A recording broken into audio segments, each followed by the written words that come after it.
So another question I get asked, what do you use at the business end? What kind of hook, what kind of rigging do you do for terminal tackle at the very end? And well, I don't usually use a size 4 octopus hook for this example, so that maybe you can see it. I'm going to use a size 4. I actually use a size 12 Gamakatsu usually. It is an octopus hook. The eye is slanted back, and the reason for that, I want to tie an egg loop knot. If you get into the habit of tying an egg loop knot, you'll be more versatile on the water to be able to do everything that you want to do without having to retie or re-rig. So with the egg loop knot, you lie your tag end here down the shank, and then you give it about 8 wraps.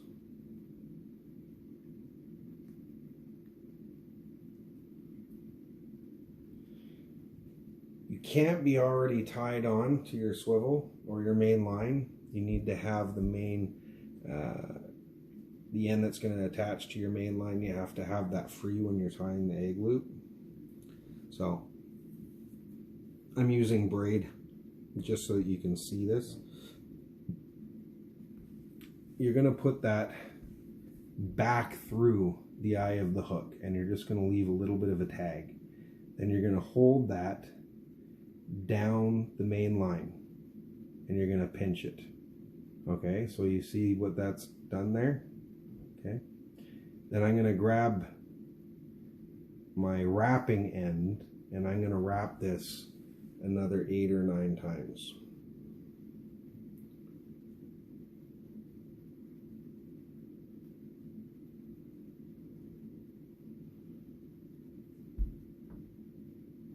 Then you're going to wet the line.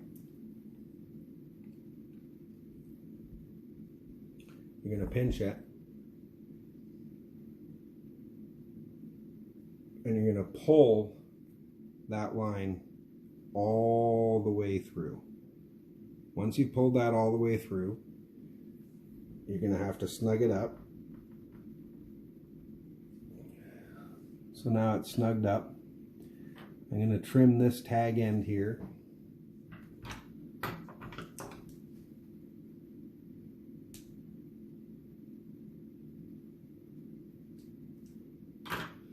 And what that's done is it's created a bit of backing so that your loop can come out like that.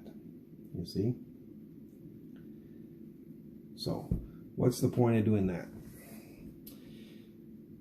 When you put row on your hook,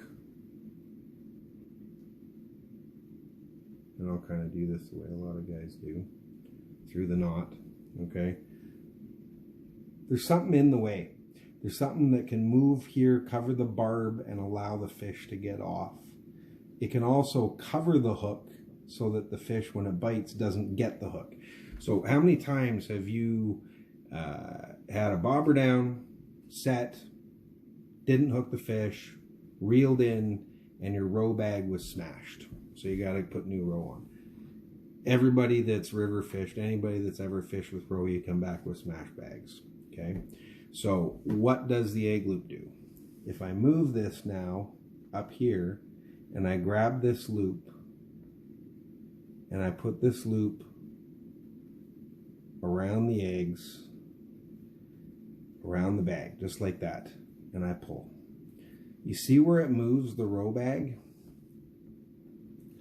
And now the hook point is completely free.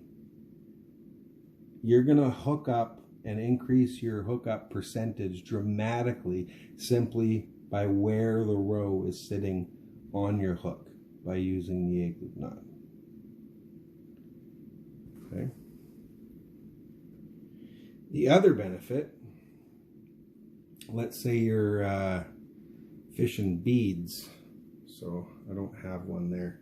So when you're doing a bead bag combo, you're going to have a bead up here.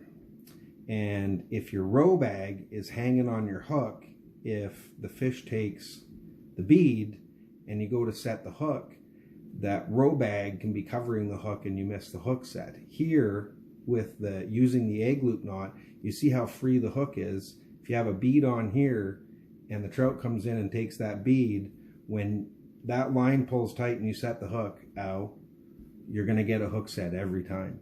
So for those bead bag combo guys, the egg loop knot is something that you really should learn.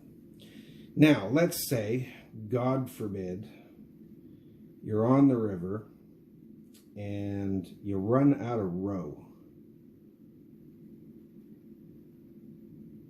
This has happened to me. I didn't prepare the night before. At least I didn't prepare well enough. And the fishing was good. I was getting smashed and I didn't bring enough row with me. So, let's say you run out of row. If you run out of row,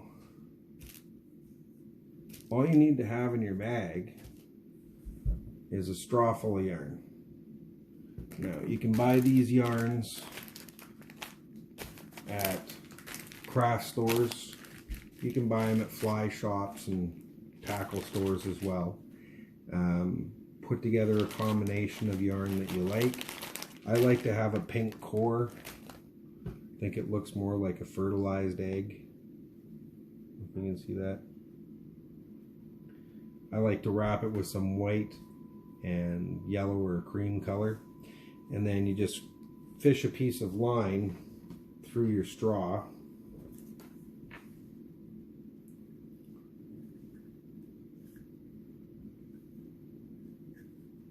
This is how you load the straw.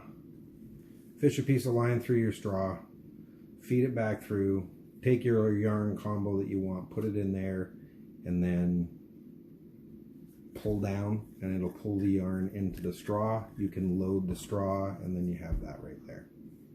Pretty simple, okay? So, I always have in my belly bag a straw with some yarn in it. If you're running the egg loop, you've run out of row, and for me personally, I barely use row now. I use yarn mainly. Okay, you're just going to put the straw at the back of the hook there.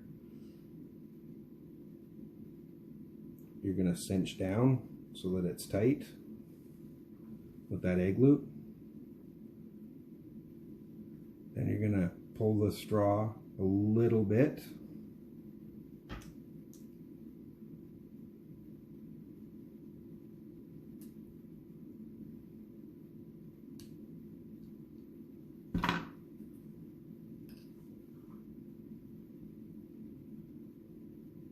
And then fluff it up.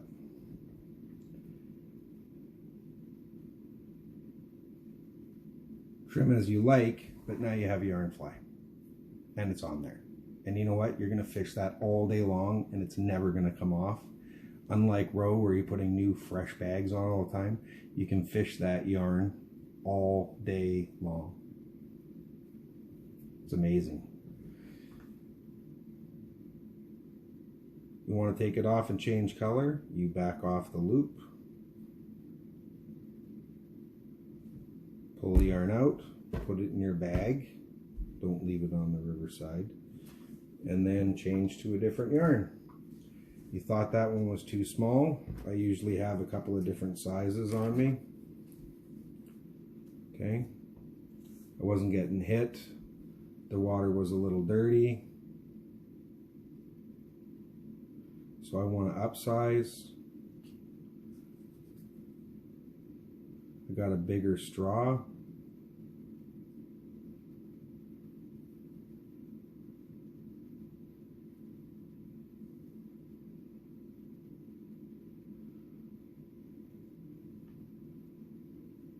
Take a little bit more. There we go. Okay, that's pretty tight.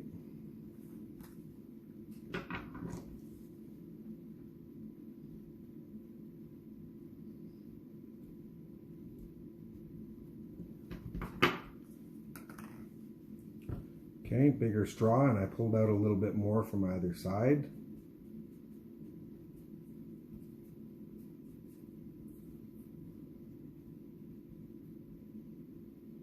Et voila. Okay, you can trim that up a little bit. So same thing with the yarn now. If you're running a bead above the yarn, look how free that hook is.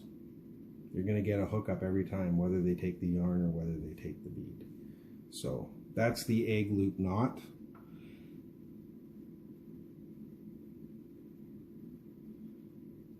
And I hope it works for you.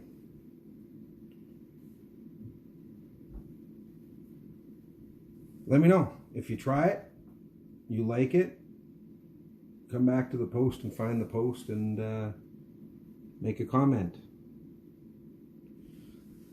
The egg loop.